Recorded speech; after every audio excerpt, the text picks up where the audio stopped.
தூத்துக்குடி மாவட்டம் எட்டயபுரம் அருகே மனைவியின் வளைகாப்பிற்காக இருசக்கர வாகனத்தில் சென்ற இளைஞர் சாலையை கடக்க முயன்ற போது கார் மோதி தூக்கி வீசப்பட்டு உயிரிழந்த பதைபதைக்க வைக்கும் சிசிடிவி காட்சி வெளியாகியுள்ளது. அதனை பார்க்கலாம்.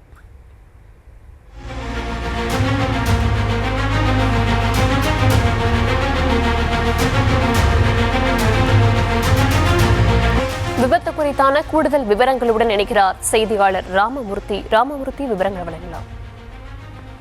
வணக்கம் சார். தர்ஷினி, திருநெல்வேலி மானூர் பகுதியைச் சேர்ந்தவர் சந்தனமாரி.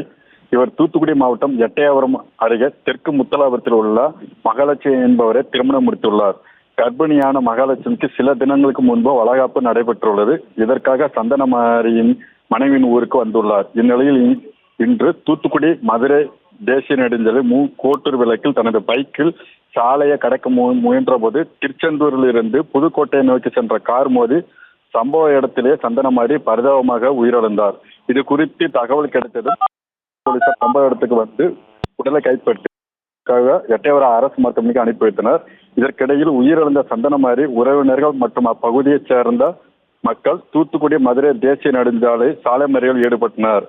மேம்பாலம் அமைக்க வேண்டும், வேக தடுப்புகளை வைக்க வேண்டும் என்பதனை வலியுறுத்தி போராட்டத்தில் ஈடுபட்டனர். இதையடுத்து விளாத்திக்குளம் பொறுப்பு டிஎஸ்பி ஜெகநாதன் சம்பவ இடத்துக்கு வந்து சாலை மறியலில் ஈடுபட்டவர்களிடம் பேச்சுவார்த்தை நடத்தி உரிய நடவடிக்கை எடுக்கப்படும் என உறுதி அளித்ததன் பேரில் அனைவரும் போராட்டத்தை கைவிட்டனர்.